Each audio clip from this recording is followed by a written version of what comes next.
राधे राधे प्यारे भक्तों, शाम सदा शिव चैनल में आप सभी का स्वागत है। आज हम आपके लिए लेकर आए हैं भगवत अध्याय का 13वां अध्याय। आइए सुनते हैं। प्रेम करे नाही स्वर्ण से नाही माटी से बैर, उपवन अरु असुत धरनी करे बराबर सैर। सुधर नारी रत नहीं नहीं कोई अरु काम, ठंडी गर्मी सब जिन्हें नहीं क्रोध का नाम। क्या धरती क्या सेज पर रहे बराबर सोए, रहित राग अरु द्वेष से भक्त वही दृढ़ होए। पारत उस नर को हुआ समझ ब्रह्म का ज्ञान, हे प्यारा वह अति मुझे उसका कर लो ध्यान।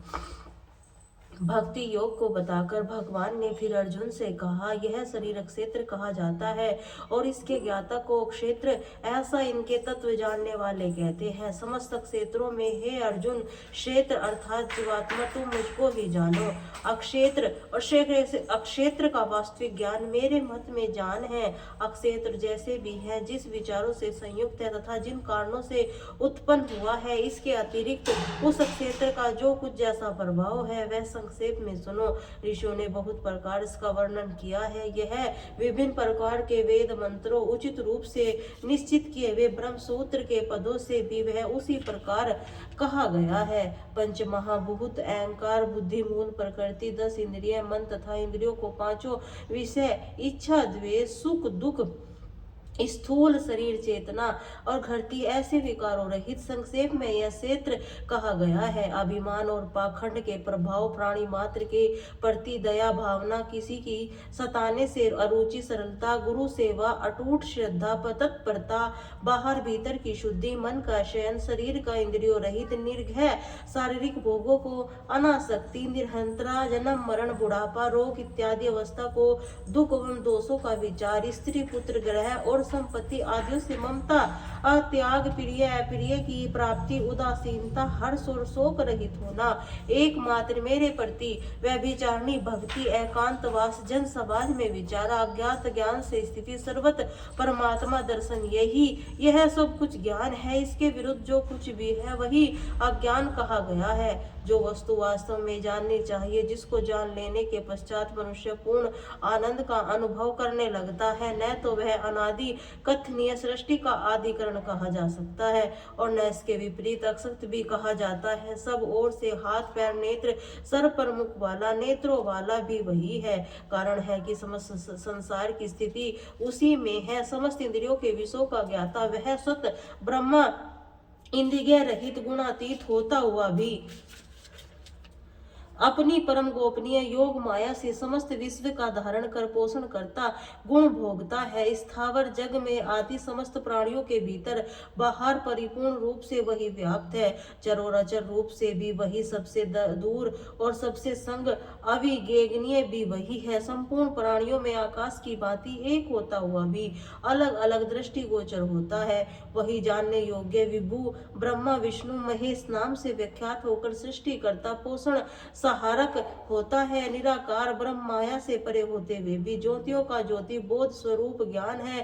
प्राप्त होने वाला प्रत्येक वस्तु के अंत स्थल और निवास कर रहा है। इस प्रकार क्षेत्र ज्ञान और जानने योग्य ब्रह्म का स्वरूप संक्षिप्त में कहा गया है, जिसे जानकर मेरा भक्त मेरे को प्राप्त होता है। प्रकृति पुरुष ये तीनों की अनासक्ति है और समस्त विकारों को, गुणों के पदार्थों की उत्पत्ति प्रकृति से भी समझनी चाहिए। कार्य और कारण की उत्पत्ति करता भी प्रकृति ही कही गई है तथा यह जीवात्मा दुख सुख का भोगता प्रकृति के अंतर्गत रहता हुआ पुरुष उसमें त्रिगुण संयुक्त समस्त पदार्थों का उपभोग करता है।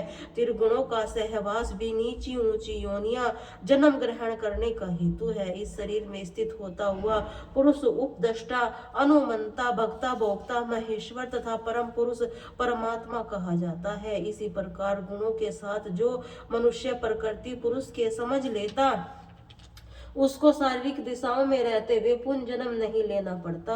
उन पुरुष को विभिन्न मतावली विभिन्न भावनाओं को देखते हैं। उदाहरणार्थ कोई भी ध्यान से कितने ही ज्ञान को कुछ कर्म योग के द्वारा देखते हैं, परंतु जो थोड़े ज्ञान वाले हैं वही ज्ञानी पुरुष से सुनकर ही ध्यान करते हैं। श्रद्धा सहित उपासना करते हुए मृत्यु पर विजय पा संसार से तर जाते हैं।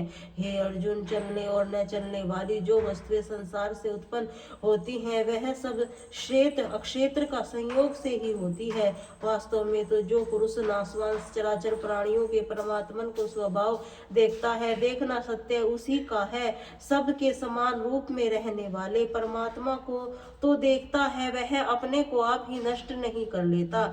इसी कारण वह उत्तम गति प्राप्त करता है। जो पुरुष जैसा मानता है, देखता भी ऐसा ही है कि सभी प्रकृति द्वारा हो रहे आत्मन करता है, वास्तव में वही देखता है। जिस समय यह विभिन्न वस्तुओं विभिन्न रूपों को एकमात्र परमात्मा से भी रूप में देखता और परमात्मा के संकल्प से ही यादु भूतों का अविस्तार देखता है, उसी समय ब्रह्म का ही प्राप्त हो जाता है। अनादि त्रिगुण होने के कारण वह परमात्मा अविनाशी तथा शरीर रहते हुए भी न तो से कुछ करता ही है, न लिप्त होता है। जैसे सर्वस्त्र व्याप्त होता हुआ भी आकाश किसी मित्र से नहीं आता, उसी प्रकार शरीर के सर्वस्त्र व्याप्त हुआ आत्मा भी इसे लिप्त होता है। फिर हे भारत, जिस प्रकार समस्त आभूषण को अकेले ही सूर्य प्रकाशित करता है, जैसे कि आत्मा एक होता हुआ भी समस्त अक्षेत्र को प्रकाशित करता है, एवं जो पुरुष क्षेत्र का ज्ञान भेद चक्षुओं को देखते हुए प्रकृति के बंधन से मुक्त होने का उपाय जानने का प्रयास करते हैं, ऐसे ही बड़भागी जन परम धाम प्राप्त कर लेते हैं और ब्रह्म का वास्तविक बोध भी उन्हीं को होता है। श्री नारायण जी बोले, हे लक्ष्मी, अब 13वें अध्याय का महात्मन सुनो। हरि नाम नामक नगर में एक व्यभिचारिणी स्त्री मांस मदिरा आदि खाती पीती थी। एक दिन वह पुरुष के साथ वन को गई। इतने में एक शेर आया। वह बोला, हे गणिका, मैं अब तुम्हें खाऊंगा। गणिका ने पिछले जन्म की वार्ता पूछी। शेर बोला, मैं पिछले जन्म की अति दुराचारी झूठ बोलने वाला लोभी था। एक दिन मार्ग में जाते हुए मेरी देह छूट गई। धर्मराज ने मुझे सिंह का जन्म दिया और आज्ञा दे कि तू दुराचारियों को खाया कर, इसीलिए मैं तुम्हें खाऊंगा। इतना कहकर गणिका को खा गया। धर्मराज की आज्ञा से वह चंडालनी बनी। कुछ दिन पीछे उसने नर्मदा नदी के तट पर गीता के 13वें अध्याय का पाठ सुना। पाठ सुनते ही उसकी देह त्याग दी। वह देव देह पाकर विमान पर चढ़कर वैकुंठ को चली। साधु ने पूछा, अरे तूने ऐसा कौन सा पुण्य किया था जिसे वैकुंठ को प्राप्त हुई है? चंडालनी बोली, अब तुमने 13वें अध्याय का पाठ सुनकर मैं वैकुंठ को चली हूँ। अब संत जी गीता के इस श्लोक के पाठ का फल उस सिंह को निर्मित भी दे दो जिसने मुझे खाया था। साधु ने सिंह को निर्मित पाठ का फल दिया। तत्काल वह शेर की देह छूटी। वे दोनों विमान पर चढ़कर वैकुंठ वासी हुए। श्री नारायण जी बोले, हे लक्ष्मी, यह तूने 13वें अध्याय का महात्मन सुना जो मैंने कहा, तुमने सुना है। बोले श्री राधे राधे।